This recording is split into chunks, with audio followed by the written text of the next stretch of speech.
Assalamualaikum warahmatullahi wabarakatuh. Saya Erlangga Putra Nugraha. Pada kesempatan ini saya akan membahas tentang fintech syariah. Yang mana ini sebagai mata kuliah ujian akhir semester di mata kuliah aplikasi komputer dengan dosen pembimbing Pak Anggi Setia Prayoga Eskom MM di Universitas TEBI Global Mulia. Oke, langsung saja. Pendahuluan. Perkembangan teknologi digital mendorong transformasi pada sektor keuangan. Finansial teknologi atau fintech syariah hadir sebagai inovasi layanan keuangan yang berbasis digital dijalankan sesuai prinsip syariah Islam. Kehadiran fintech syariah diharapkan mampu meningkatkan inklusi keuangan serta mendukung pertumbuhan ekonomi syariah di Indonesia. Pengertian fintech syariah. Finansial teknologi syariah merupakan inovasi layanan jasa keuangan berbasis teknologi yang dijalankan dengan tetap asum prinsip-prinsip syariah seperti larangan riba, gharar, dan masyir, serta diawasi oleh Dewan Pengawas Syariah. Dikutip dari Otoritas Jasa Keuangan 2020. Perkembangan fintech syariah di era digital, meningkatnya penggunaan smartphone dan internet, dukungan regulasi OJK dan DSN MUI, bertambahnya platform fintech syariah di Indonesia, digunakan untuk seperti pembiayaan UMKM, contohnya seperti aplikasi Lami Saria, yaitu aplikasi tentang pembiayaan usaha dan invoice financing syariah. Jadi ini sistemnya seperti bagi hasil ya teman-teman. Yang kedua, investasi halal. Contohnya aplikasi Bibit, investasi syariah, reksadana syariah, yang mana itu investasi yang dilandaskan dengan ketentuan-ketentuan syariah. Yang ketiga, zakat, infak, dan wakaf digital. Contohnya Basnas Digital. Ya, tujuannya itu seperti pembayaran zakat, infak secara online. Indonesia menjadi salah satu pasar fintech syariah terbesar. Jenis-jenis fintech syariah. Ini yang seperti saya jelaskan tadi ya teman-teman.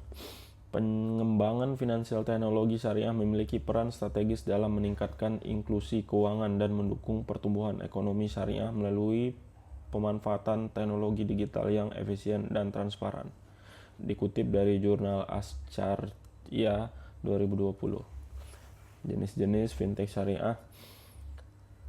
Jenis-jenis fintech syariah peer-to-peer lending syariah, yaitu layanan pembiayaan berbasis digital yang mempertemukan pemberi dana dan penerima dana dengan melakukan akad syariah tanpa unsur riba. Yang ini peer-to-peer lending ini seperti yang saya jelaskan di slide sebelumnya, seperti aplikasi Syariah, Lami Syariah. Yang kedua, crowdfunding syariah, yaitu penggalangan dana secara online untuk pembiayaan usaha atau proyek halal yang dijalankan sesuai prinsip syariah. Ini kurang lebih sama, tapi ini lebih ke penggalangan dana. Payment sistem syariah, sistem pembayaran digital yang mendukung transaksi keuangan halal sesuai dengan prinsip syariah Islam. Yang keempat, digital zakat wakaf platform digital yang memfasilitasi pembayaran, penyaluran zakat, infak, sedekah, dan wakaf secara transparan dan aman. Oke, next. Implementasi fintech syariah dalam ekonomi syariah. Implementasi fintech syariah mampu memberikan solusi alternatif pembiayaan bagi pelaku usaha mikro, kecil, dan menengah melalui akad-akad syariah yang adil dan berkelanjutan. Dikutip dari Journal of Islamic Economic and Finance 2019. Pembiayaan usaha berbasis akad, mudharabah, musyarakah, dan murabahah. Yang mana mudharabah itu adalah kerjasama antara pemilik modal dan pengelola usaha dengan pembagian keuntungan sesuai kesepakatan. Musyarakah, yaitu kerjasama usaha di mana semua pihak menyertakan modal dan berbagi untung rugi. Murabahah, jual beli dengan penetapan harga pokok ditambah margin keuntungan yang disepakati.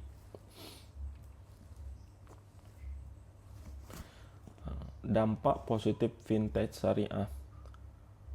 Poin pertama, meningkatkan inklusi keuangan syariah. Poin kedua, mempermudah akses pembiayaan halal. Poin ketiga, mendukung pertumbuhan UMKM. Yang poin keempat, transparansi dan efisiensi transaksi. Yang kelima, mendorong ekonomi digital berbasis syariah. Tantangan fintech syariah, yang mana yaitu literasi keuangan syariah masih rendah, kepercayaan masyarakat terhadap platform digital, risiko keamanan data dan cybercrime, keterbatasan regulasi di beberapa sektor, pengawasan kepatuhan syariah yang ketat. Kesesuaian fintech syariah dalam prinsip syariah berdasarkan Al-Quran dan hadis, menggunakan akad yang jelas dan halal, menghindari riba, gharar, dan masyir, diawasi oleh Dewan Pengawas Syariah, menjunjung keadilan dan kemaslahatan umat. Kesimpulan, fintech syariah merupakan inovasi keuangan modern berbasis syariah, berperan penting dalam pengembangan ekonomi syariah, memberikan solusi keuangan yang halal, adil, dan transparan, memiliki potensi besar di era digital. Diperlukan sinergi antara pemerintah, industri, dan masyarakat. Berikut yang saya dapat sampaikan, kurang lebihnya saya mohon maaf atas kekurangan. Akhir kata, assalamualaikum warahmatullahi wabarakatuh.